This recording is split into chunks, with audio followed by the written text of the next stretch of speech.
With its rival the Grand Tour recently concluding another series, you might think the BBC's Top Gear show had rather lost its way. Well, presenters Matt LeBlanc, Rory Reid and Chris Harris, who were assembled in a room for press interviews, would beg to differ. In fact, they couldn't be more optimistic about the prospects for the future. And they're certainly not talking about that ill-fated relaunch with Radio 2 presenter Chris Evans, when the show effectively went into reverse. That's now a distant memory. With another 6 episodes over the coming weeks promising ambitious films in foreign climes such as Japan, USA, Portugal and Italy, this relatively new trio of petrolheads are expecting their best season yet. The figures, they will proudly tell you, speak for themselves. Here's a glimpse. Top Gear has sold into 240 countries, with a global audience of 350 million, together with local versions in 7 countries, including America, South Korea and France. 45 million fans visit their website every month, and DVD sales in the UK come to around 3,500,000. There are 22 million global Facebook fans and almost 6 million subscribers on YouTube. Put that in your pipe, Jeremy, Richard and James. And they're getting more and more ambitious every series. They're even talking about more comedy. Steady. Every season we try to progress it, says LeBlanc, who knows a thing or two about timing. What we've done this time is broaden the appeal of the show. This year the films are bigger and have way more comedy. We've been thinking outside the box more, and the chemistry between the 3 of us has been getting stronger as we get to know each other better. It's enjoyable to watch people who are enjoying their job. No one wants to watch someone who hates their job. It will always be a car show, but we're trying to broaden the demographic to make it appeal to a wider audience.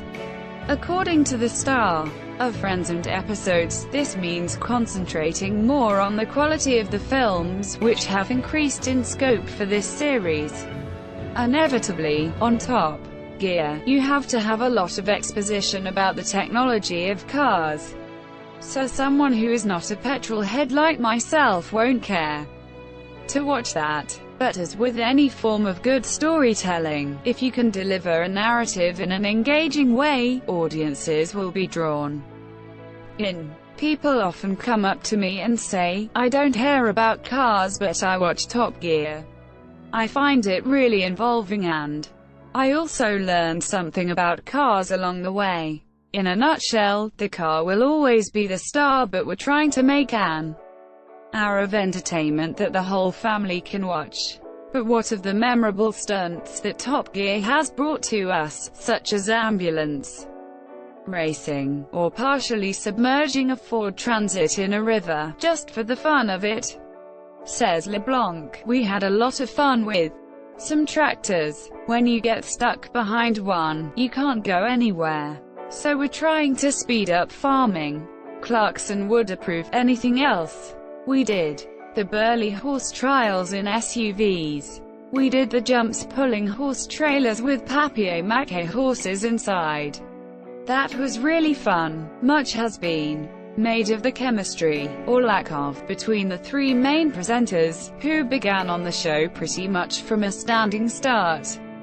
But co-presenter Chris Harris says they have now had time to get to know each other. People often use the C word, and by that I mean chemistry. But you don't just sit in a room and instantly have chemistry. That's not possible. You have to get to know each other. You need to get to know where the other person's funny bone is and what annoys them. And that's what we've done. But you do quite like competing against Matt, do you not? Chris replies, Matt is very uncompetitive. But underneath that very, very relaxed exterior he likes to be good at things, and he's good at most things. He's got a coordination and a mechanical sympathy that really make him a very good driver and a very good rider of motorcycles. Matt's competition is often with himself as he tries to prove he can use the machine. Whereas I want to do that too. I also want to beat the other person. He does like winning, he just doesn't let it get in the way of having fun, like I do sometimes.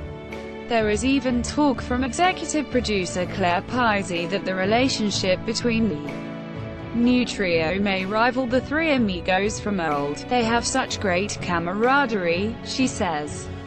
Banter is an overused word, but we love watching people having a really good laugh together in exotic places. Every time we see that, we think, I can't believe those lucky beggars get to go there. Jeremy, James and Richard had that relationship on the show, and so do Matt, Chris and Rory. Rory Reid, the third in the trio, is even quite optimistic about the much-debated appeal of Top Gear to women. Definitely, he says. Many women love cars. This is not just a show for men, it's a show for anyone who has a relationship with cars, and that could be women just as much as men. Female appeal aside, LeBlanc agrees that for him the show is just plain fun. You take someone who loves cars and give them the keys to the most exotic cars. That's pretty amazing. Top Gear is that adventure you can't buy. That's what's so special about it. We go to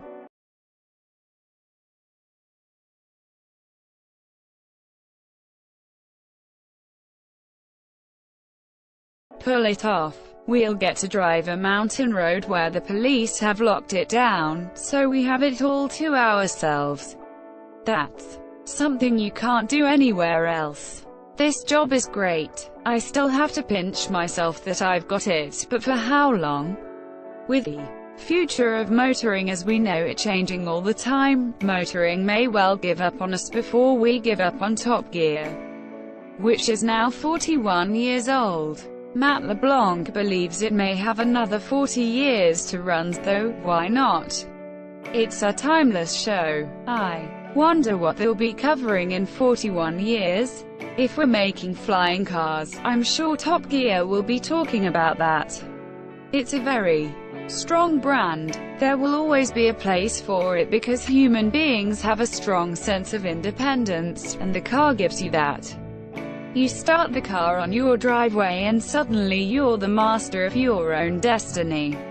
That's a very human instinct. That's why I'm not a fan of driverless cars. I can see the point of them if you've had too much to drink at the pub and need a lift home. Now that would make for an interesting stunt in the next series, Top Gear, BBC Two, today, 8 p.m.